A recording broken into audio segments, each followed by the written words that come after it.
Central Bank of Nigeria has announced that it has released an additional $500 million to address outstanding FX liabilities to various sectors of the economy.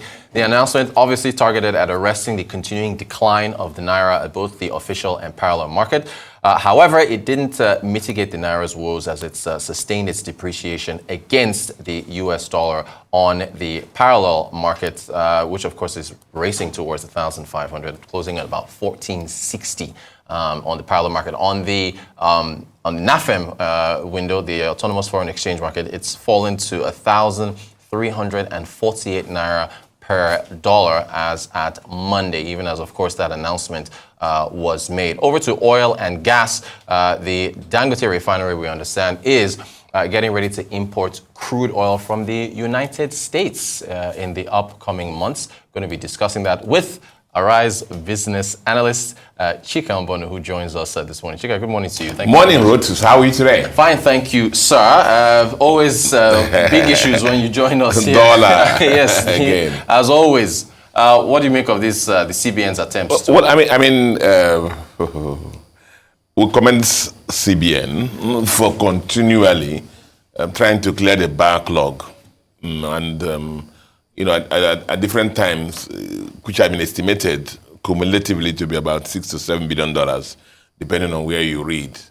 And we know that I think $2 billion were told has been pushed out, and then additional $500 million now. And people are, in your rundown, you said it didn't save the currency from depreciating, and that. And people have always asked me, what's happening, trying to understand that. And you know how I like illustrative have the best analogies.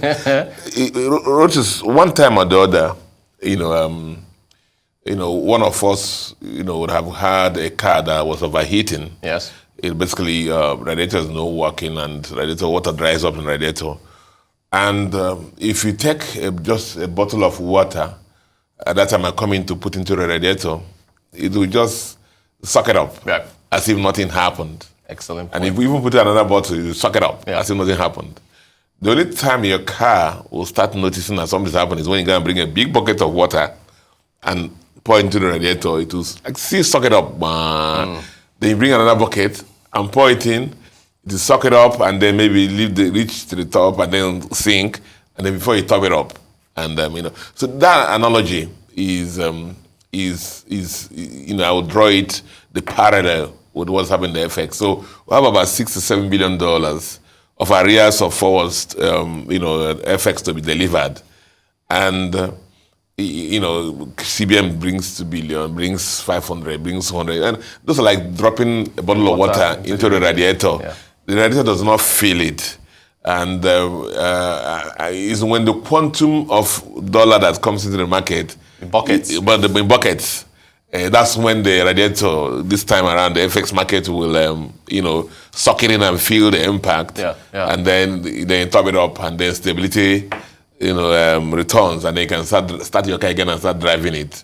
That is that. So as I said, I commend Central Bank of Nigeria for what they have done. Whatever you have. Like our poor parents, you say, we want to eat chicken, we want to eat salmon, but it's what we have. If it's a jatutu that we have, we'll give it to you. Yeah. You eat it. It's what that we have, we'll give it to you. So CBN can only give what we have. Yeah. But be that, at least cumulatively now, maybe $2.5 billion have gone out.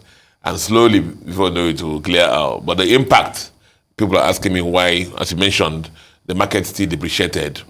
And I'll align that again to the CBN press release about infractions in the market, and punishing banks who don't disclose correct information, and what they call the second check syndrome in FX market and bonds. Again, we talk about these things like this in our program. We've spoken about it in the past, that if Central Bank of Nigeria thinks the market is actually market-driven, we know that it's not market-driven. Right. Because they in past, they were parroting this thing that says it's a willing buyer, willing seller market. Yeah. That has not been the case. Because, as I keep saying, that the rational behavior is that if I have a market that I can sell something at 1,500 naira to the dollar, and you're trying to force me to sell it at 800 or 900. It can never work. Yeah. I must find ways of complying with the CBN policies and still make my money because that. And I said, no business in this country, quote me, prices goods and services. Prices goods and services on the basis of official price. Right. No, that's not like that. That's for central public sector accounting, maybe.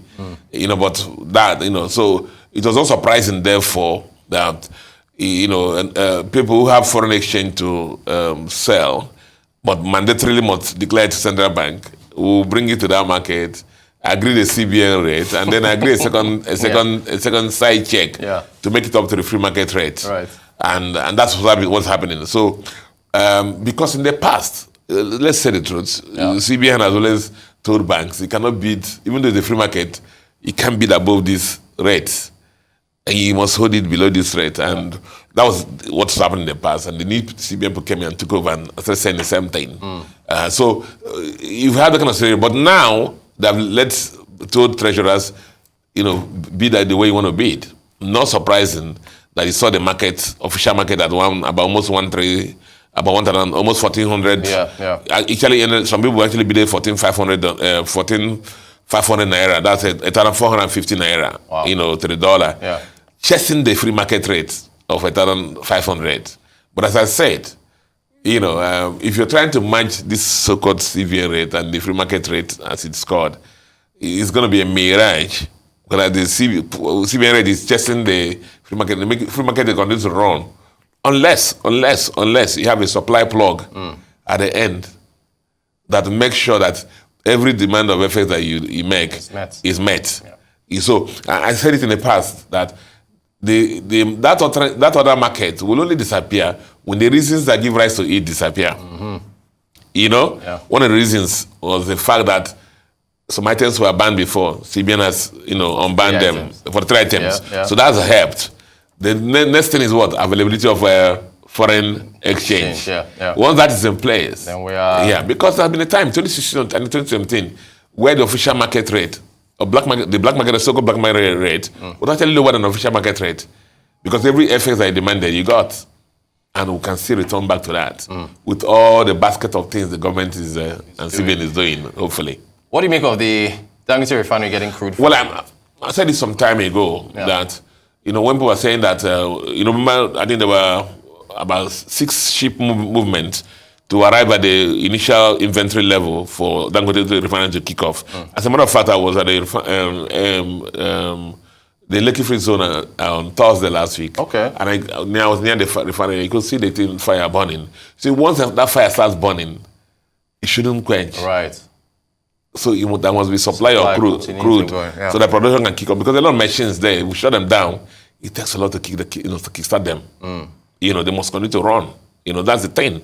So I said one of the quickest factors to Dangote Refinery is the availability of crude.